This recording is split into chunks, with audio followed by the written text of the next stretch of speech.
An all-day sitting, March 24th. Where this is the last, we're going to complete this week our study of the Brahma Viharas, and next week we will begin, and we'll do it for just a couple of weeks. I mean, we could spend forever on this, but we're going to turn towards the traditional lineage and the women ancestors. We don't really focus on that or stress that, and it's just interesting to know, but the reason we're doing it is just to do it. But on the 21st, which is a week, I think it's a week from this Thursday, right? Is we're going to do the homage to the Buddhist mothers that Paula Arai, the ceremony that Paula Arai taught us.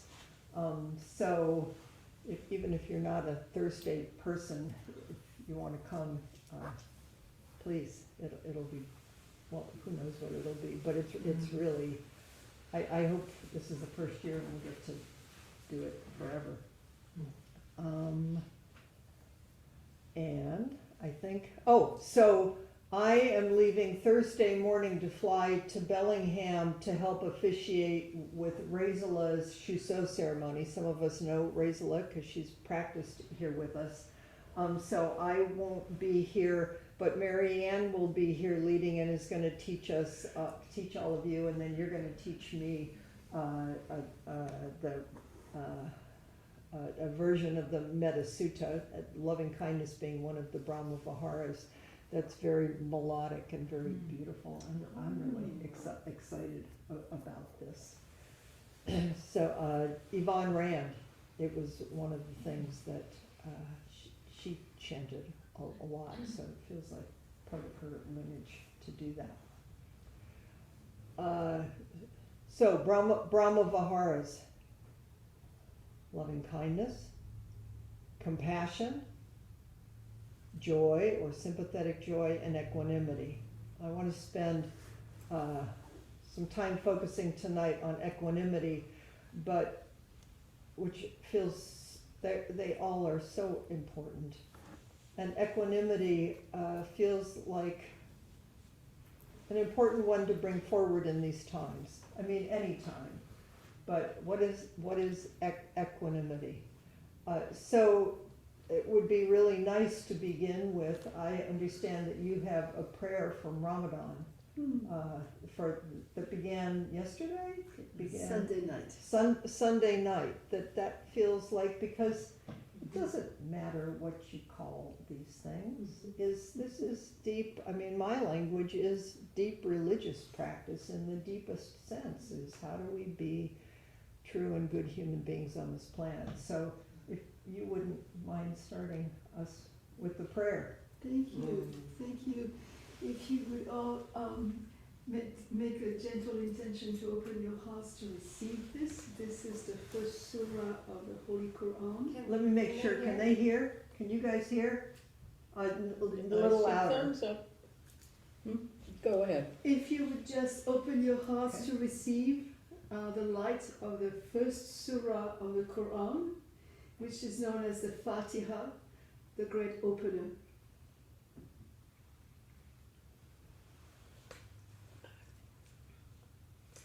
Bismillahirrahmanirrahim. Alhamdulillah Rabbil Alameen. Ar-Rahmanir-Rahim. Maliki Yawmiddin. Iyyaka na'budu wa iyyaka nasta'in. Ihdinas siratal mustaqim. Siratal ladina an'amta alayhim. Ghayril maghdubi alayhim waladdallin.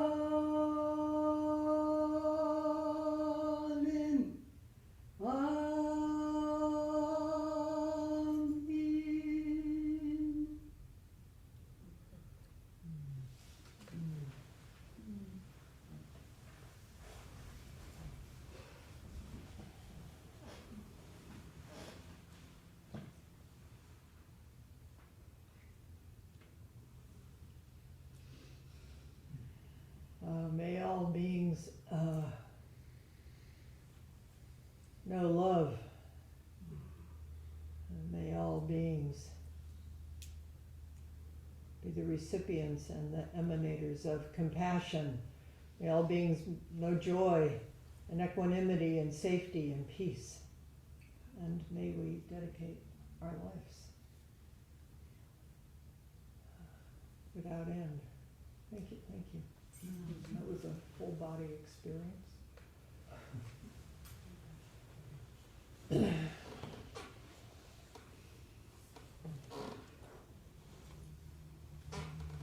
So I wanted to share with you Bhikkhu Analayo. I don't know if I'm saying his name right, but he's teaches with the Barry of Vipassana group on the East Coast, and I really an article about a book that he wrote.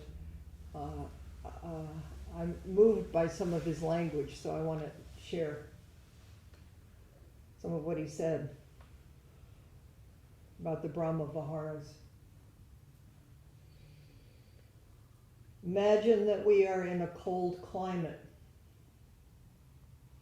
where the sun is experienced as something pleasant and positive. I experienced that today, just being outside. Feeling the sun on my body, our body.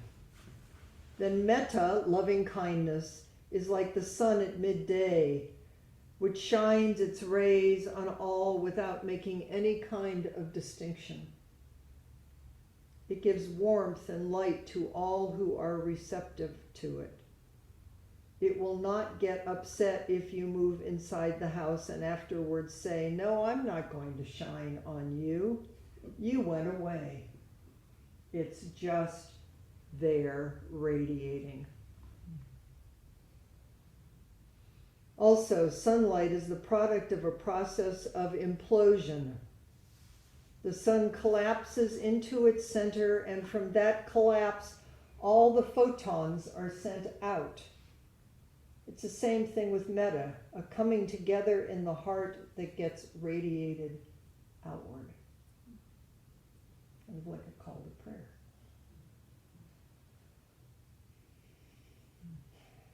There are these two types of movement that take place concurrently in practice. This gravitating toward the center and at the same time this radiating out in all directions. I thought that's a really beautiful description. His tradition is Theravadan, ours is Mahayana with the root of Zazen, but I think that's a beautiful, Zazen is breathing in and breathing out. Being breathed in and being breathed out. We know this in our bodies. He says then from metta we move to compassion, which is like the same sun at sunset, when darkness is very close by. Just as when compassion opens the heart, just as when compassion opens the heart to all the suffering in the world. Even though darkness is very close by, the sun shines all the more beautifully, coloring the whole sky. What time is the call to prayer done at sunset? As well, yes. And then sunrise and sunset. Yeah. I think the first one is at dawn. As at dawn. Yeah. Yeah. I've been in cultures where, so, yeah.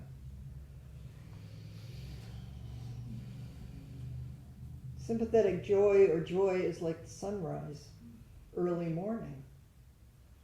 The birds are singing, there's a dewdrop on the branch of a tree, the sun shines and it sparkles like a diamond in the light. Just so is the willingness to rejoice in the good fortune of others, in the joy of being alive. An attitude that is totally removed from envy and jealousy. With these three sun images, midday, sunset, and sunrise, we have a counterpart for the more outgoing qualities of the first three Brahma Viharas. Upekkha, or equanimity, is more of a standing back. So I just wanted to say something here. Because I come from a therapeutic background too, is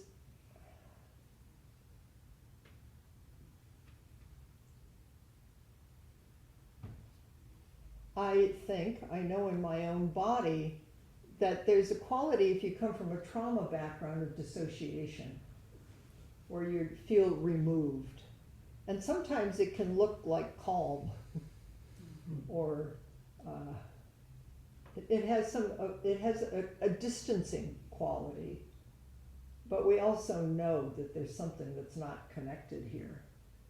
So it's really important, this quality of knowing, and I don't want to say owning and claiming, but that equanimity is an alive quality. It doesn't have anything to do with shutting down or going away. It's a really, really beautiful practice that is equally of the four, to learn how to be here. Well, we'll see what he says. It's not a looking away and not wanting to have anything to do with it. It is an open being here. A holding of the situation with awareness, but without moving towards others. I think often we think, if I don't do something about it, or if I'm not feeling love and jumping in, maybe there's something wrong here. Equanimity says there's a quality of sitting and waiting and listening that's very active. Just allowing them to do or be just the way they are, each person, each situation. In this sun simile, equanimity finds its counterpart in the full moon. Isn't this beautiful? Which reflects the sunlight, the beautiful moonlight. It's much quieter. The sky free from clouds, it also shines, but not as brightly as the sun. It also gives some warmth, but not as strongly as the sun. It's a reflection of it.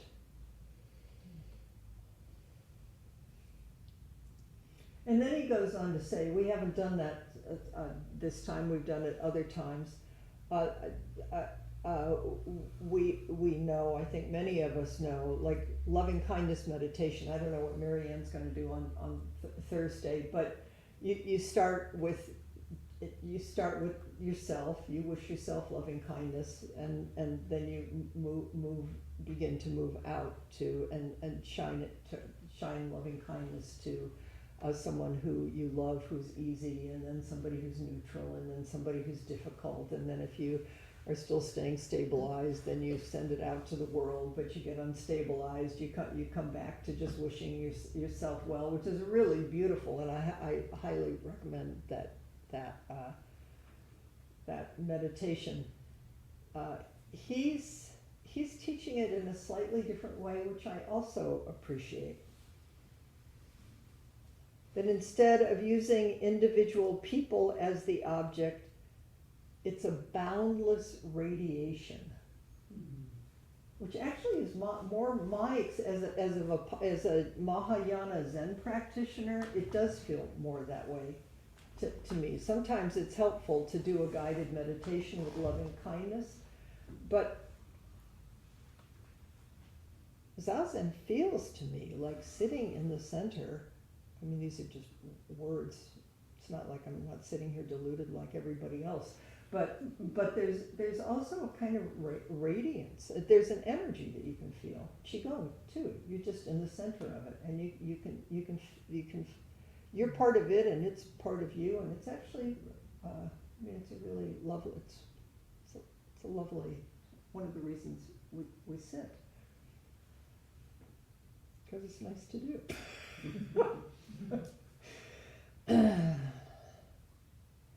He says to employ, as he's describing it, a boundless radiation, employ whatever method you're already doing, but instead of arousing it, like I'm going to arouse loving kindness and I'm going to send it to myself and I'm going to send it out, just be it. Just being loving kindness. What is it to just imagine sitting here being loving kindness? And then just allowing it to shine in all directions without any kind of force or energy. It's beautiful visualization in itself. And I would encourage you,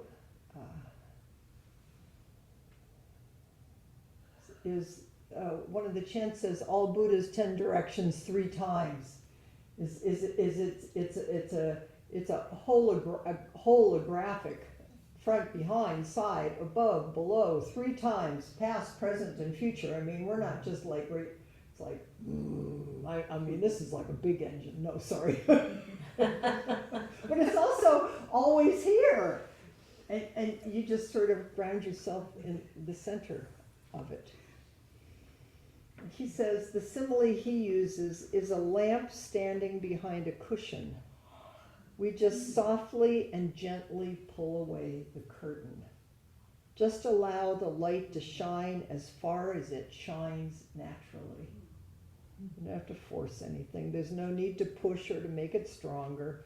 All we do is simply pull away that curtain and allow it to be open. I would say that's maybe when Dogen says drop body and mind. That's all you're doing. Just you're dropping, you don't even have to drop it. I mean, it's just the experience of there's no separation.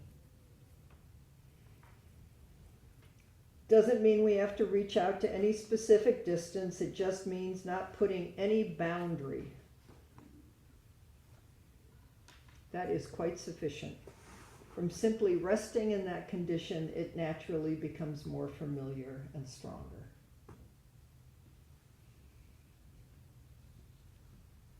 If we had more time, which we have infinite time, we'd practice that right now. But please, it's an offering for all of us and for the world. Because then it becomes not just an idea that we're interconnected and there's no separation. It's actually an embodiment of it. And it's also an experience of letting go. Equan is learning deeply what it means to let go, and Upekkha is balance in the remarkable flow of experience that is the tapestry of being alive. Equan is learning deeply what it means to let go. Suzuki Roshi says die at the end of the exhale. Dogen says drop body and mind. Just sit here in the midst of the radiance that we are.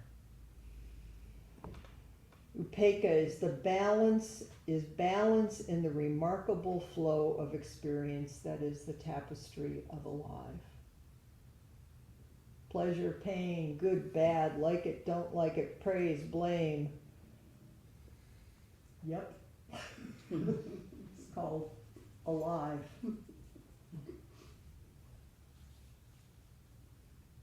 It's not a sign we've done something good or bad. It's just we're finding stability in the midst of it. Earth touch.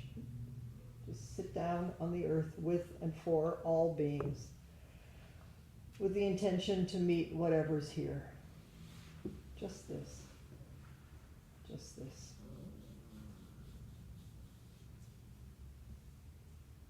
I like this one just because I identify with it. Maybe you do too. You can stop opposing life. You don't have to keep struggling. You just connect with what is, moment after moment. It's called continuous practice. So I have two stories for you tonight. I think it ended up that it was this group that I had said some weeks ago that I was going to talk about Nanchuan and the cat, but I did that last Thursday. So if you want to hear about Nanchuan and the cat, you have to listen to the recording. But I got some good ones for you, so don't worry. They're all great stories. This one you may know. These stories are really helpful. They're really helpful to me because I think they're amazing, and I have no idea how this one stays with me all the time as a teaching, because I can't imagine being able to do this. And I know, well, actually I probably know a little bit more than I used to, but it just is such a profound, luminous teaching story to me. So here we go. I could tell it, but I kind of like this description, so I'm going to read it. The parents of a village girl stormed the hut of an aging monk Hakuin and thrust on him their daughter's newborn child. You know this one? Mm-hmm. They blame him for fathering the baby, mock his esteemed reputation, and name him a dirty old man. Awkwardly cradling the squalling baby, Hakuin makes a deep bow and responds with equanimity. You know what he says? You know what he says? Is that so? Is that so? Take that one with you. Next time somebody comes at you with whatever you think is that so? Try it on. That night, as a chill wind penetrates the baby with his own warmth, offering her protection, he nurtures this child as a daughter, stitching her clothes from his monk's robe, sharing his own meager broth and rice. Isn't this a great description? Schooling her in poetry, brush painting, and the wisdom of the Dharma. I mean, he really loves her and cares for her completely. When the true father is revealed, the girl's parents appear once again at Hakuin's hut, this time to claim the child as their own and to take her away. They praise Hakuin for his generosity, ask forgiveness for tarnishing his image as a monk, and name him a great benefactor. As he releases the beloved child, he makes a deep bow and again with equanimity responds, "Is that so?" Try that one on.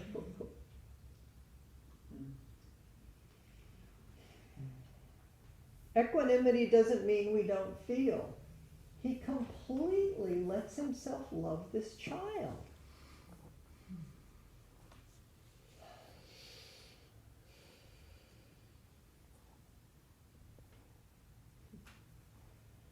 My son and his partner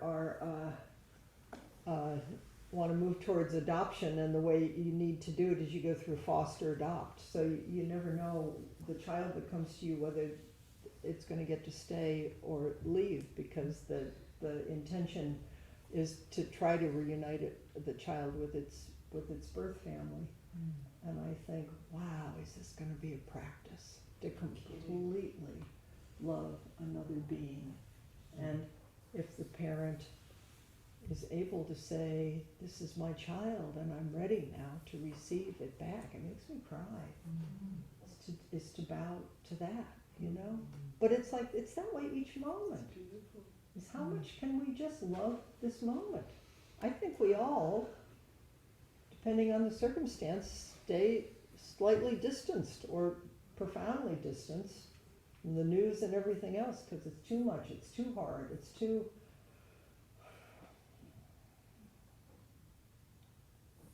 It says here, equanimity derives from the combination of understanding and trust. It's really just bow. It's also, of course, studying our reactivity. It's I want it, I don't want it, I like it, I don't like it. letting go of results, each being responsible for our own behavior. It's not out there.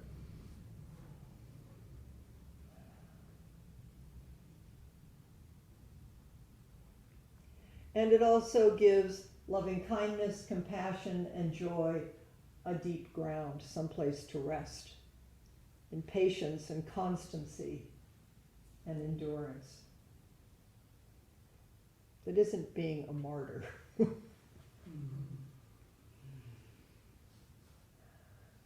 It's the courage to stay open, and the courage to stay open in suffering,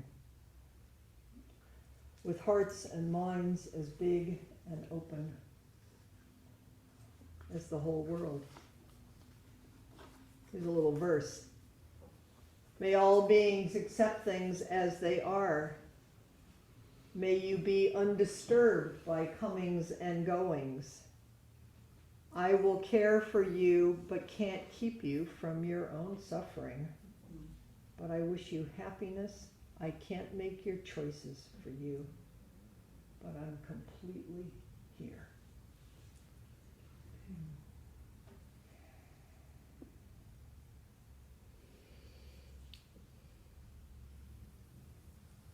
A deep feeling of well-being not dependent on conditions, barriers between self and others, and awakening. There's another way to be here. So here's another story. I like this one too. Maybe you know this one. More animals. This one's about horses. One day in late summer, a farmer was working in his field with his old, sick horse. The farmer felt compassion for the horse and desired to lift its burden. So he let his horse loose to go to the mountains and live out the rest of its life. Soon after, neighbors from the nearby village visited, offering their condolences, and said, "What a shame, now your only horse is gone. How unfortunate you are. You must be very sad. How will you live, work the land, and prosper?" And the farmer replied, "Who could say? We shall see." 2 days later, the old horse came back, rejuvenated after meandering in the mountainside while eating the wild grasses. Returning with him were 12 new and healthy horses, which followed the old horse into the corral. Word got out in the village of the farmer's good fortune, and it wasn't long before people came again and stopped by to congratulate him on his good luck. "How fortunate you are," they exclaimed. "You must be very happy." And the farmer softly said, "Who could say? We shall see." Wow. At daybreak on the next morning, the farmer's only son set off to attempt to train the new wild horses. But the farmer's son was thrown to the ground and broke his leg. One by one, the villagers arrived to bemoan the farmer's latest misfortune. "Oh, what a tragedy you have had. Your son won't be able to help you farm with your broken leg. You'll have to do all the work yourself.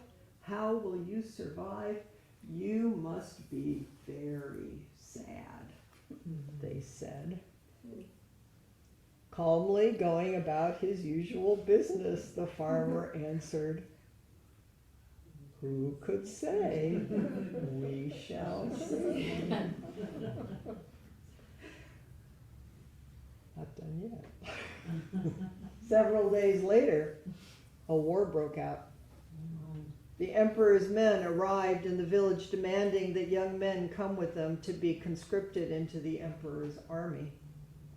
As it happened, the farmer's son was deemed unfit because of his broken leg. "What very good fortune you have," the villagers exclaimed as their own sons were marched away. You must be very happy. Who could say? We shall see, replied the farmer as he headed off to work his field alone. As time went on, the broken leg healed, but the son was left with a slight limp. Again, the neighbors came to pay their condolences. What bad luck you have, too bad for you. And the farmer again simply replied, who could say? We shall see. As it turned out, the other young village boys died in the war, and the farmer and his son were the only able-bodied men capable of working the village lands. The women too, we know. The farmer became wealthy and was very generous to the villagers, and they said, oh, how fortunate you are, you must be very happy. To which the farmer softly, calmly said, who could say? We shall see.